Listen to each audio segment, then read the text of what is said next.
महाराष्ट्र संरक्षण संघटनेकडून मराठी माणसांवर होणाऱ्या अन्यायाविरोधात एक दिवसीय धरणे आंदोलन पुकारण्यात आलेलं आहे। महाराष्ट्रातील मराठी भाषेचं जतन आणि मराठी माणूस मुंबईत राहिला पाहिजे अशी यामागची भूमिका आहे। या आंदोलनाकडे राजकीय पक्षांनी जरी पाठ फिरवली असली तरी हे आंदोलन आता रस्त्यावर उतरून करणार असल्याचा इशारा प्रमोद मसूरकर यांनी दिलेला आहे।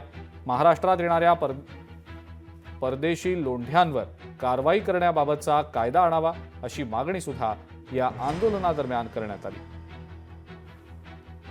ज्याची भूमी त्याचं धोरण आणि त्याचे कायदे, जर महाराष्ट्र या मराठी माणसाची भूमी आहे तर इथले धोरण आणि कायदे मराठी माणसाला समोर ठेवून झाले पाहिजेत। आज आपण पाहतोय की मराठी माणसाला मराठी बोला सांगितल्यावर मारहाण होते, त्याच्यावर केसेस होत आहेत। आतापर्यंत आमच्यावर घरं नाकारली, भाषा नाकारली, अन्न नाकारलं, नोकऱ्या नाकारल्या, आता तर आमच्यावर मारहाण होत आहेत। आणि या सगळ्याची कारणं आहेत की भाषा, बाहेरून आलेले लोक, आज ते आमचे बाहेरून आलेले लोक ज्यावेळी सार्वजनिक जीवनामध्ये आमच्या संपर्कात येतात, व्यवहारात, त्या मराठी जर राज्याची भाषा बोलत नसतील तर मग आम्ही काय करायचं? आणि त्यांना मराठी भाषा बोलायला सांगितलं ते आता आमच्यावर अटॅक करतायत। तर अशा वेळेला कुठेतरी या मराठी समाजाला एकत्र आणण्याचा आमचा बिगर राजकीय प्रयत्न आहे आणि आमच्या मराठी भाषा, मराठी शाळा आणि स्थानिक भूमिपुत्रांच्या नोकऱ्या या विषय घेऊन आम्ही आंदोलन करतो। लोकशाही मराठी ऐका, पहा, जागरूक रहा।